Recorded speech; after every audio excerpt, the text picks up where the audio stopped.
Kita itu disingkapkan Tuhan. Perjalanan hidup kita disingkapkan Tuhan tuh setapak demi setapak, selangkah demi selangkah. Di dalam perjanjian lama itu firman-Mu adalah pelita bagiku dan terang bagi jalanku. Pelita di dalam perjanjian lama, bahwa diterangkan di zaman perjanjian lama nggak ada lampu senter, adanya pelita ditaruh di kaki, di ujung kaki, kayak lampu Aladin gitu. Sepatunya orang zaman perjanjian lama itu kayak lampu Aladin, ujungnya ada pelitanya. Jadi pelita itu hanya menerangin selangkah. Makanya ada firman kan, firman-Mu pelita bagi kakiku, terang bagi jalanku, hanya selangkah. Tuhan hanya singkapkan selangkah dalam hidup kita ini. Kita nggak tahu loh ujungnya seperti apa, tidak pernah tahu. Bagian kita hanya melangkah, selangkah dan 1000 langkah nanti Tuhan buka. Step by step. Nah, memang ketika kita ini masih bayi rohani, kita masih baru bertobat, kita seakan-akan berdoa cepat dijawab, minta sedikit dijawab, ngomong sedikit dengar suara Tuhan. Betul nggak? Ngalami seperti itu nggak? Seperti bayi. Ketika bayi oek sedikit, maminya pasti tanya, lihat nih, jangan-jangan ini pampasnya basah, jangan-jangan ini keringatan, jangan-jangan dia lapar. Selalu cepat dilayani, cepat dilayani, cepat dilayani.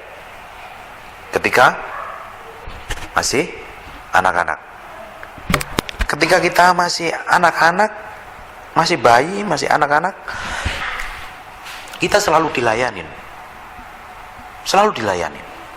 Minta sedikit dilayanin.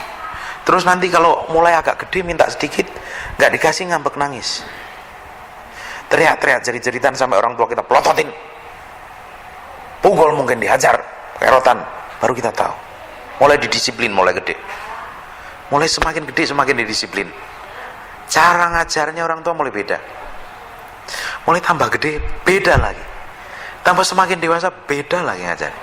Semakin matang dewasa, kita tidak diberi lagi, tapi kita disuruh cari. Cara Tuhan ngajarnya juga sama. Proses pendewasaan Tuhan itu berbeda.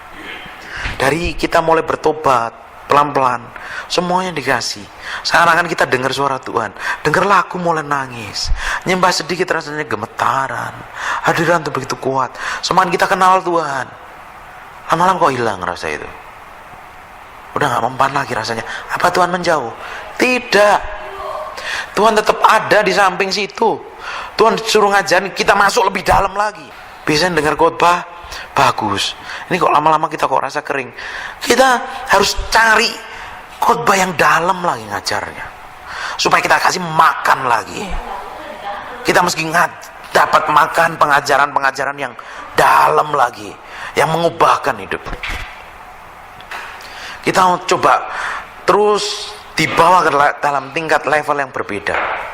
Kadang kita berdoa seakan-akan kering. Tuhan bukan meninggalkan, bukan.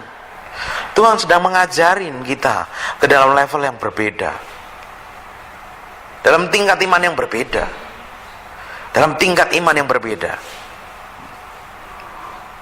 dalam tingkat iman yang berbeda. Terus sampai kita dibawa titik tertentu, sampai kita mengalami Kristus secara pribadi. Kita bisa berdoa sendiri, berdoa nyembah Tuhan sendiri, menggali firman Tuhan sendiri. Seakan-akan Tuhan gak jawab doa. Kok saya gak merasakan seperti kasih yang mula-mula? Kok beda ya? Kenapa ya? Karena tiba-tiba kita dibawa ke dalam tingkat yang berbeda, dengan tujuan yang berbeda. Ketika kita memperlakukan anak kecil, kita gak pakai bahasanya orang dewasa, gak nyampe dia. Ketika kita dewasa ngomong sama anak kecil, namanya nggak masuk akal juga. Orang dewasa mesti ngomongnya dengan cara sikap yang berdewasa. Tuhan juga perlakuan yang sama. Kalau kita masih bayi rohani, cara Tuhan ngomong dengan bahasa anak-anak. Paulus ngomong, kalau anak-anak yang ngomongnya pakai bahasa anak-anak, ketika kamu dewasa aku juga bicara kamu dengan bahasa yang dewasa. Paulus ngomong sama anak didiknya seperti itu. Tuhan juga lakukan yang sama. Kalau kita mulai dewasa, cara Tuhan memperlakukan kita berbeda dengan waktu kita masih baru bertobat dan lain baru. Pelan kita di dalam level yang berbeda. Kita berdoa harus cari hadiratnya.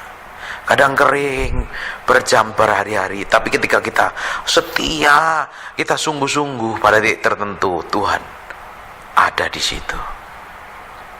Sama seperti Elia, jerat-jerit seperti anak kecil.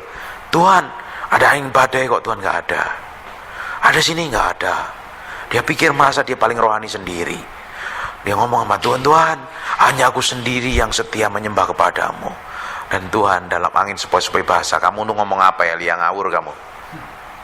Masih ada 7.000 orang yang kakinya tidak sujud menyembah Baal. Tuhan perlakukan ke dalam tingkat kedewasaan yang berbeda. Setiap masalah yang terjadi dalam hidup kita tujuannya satu. Tuhan mau hati kita dan Tuhan mau bawa kita dalam tingkat kedewasaan penuh. Pengenalan kita akan Kristus harus penuh, dewasa, matang, utuh. Supaya waktu kita dihantam masalah dari kanan kiri, dari sudut yang berbeda ketika menghadapi masalah, kita tetap kokoh, teguh, dan strong di hadapan Tuhan. Dan kita didapati menjadi hamba yang berkenan di hadapan Tuhan. Amin. Haleluya.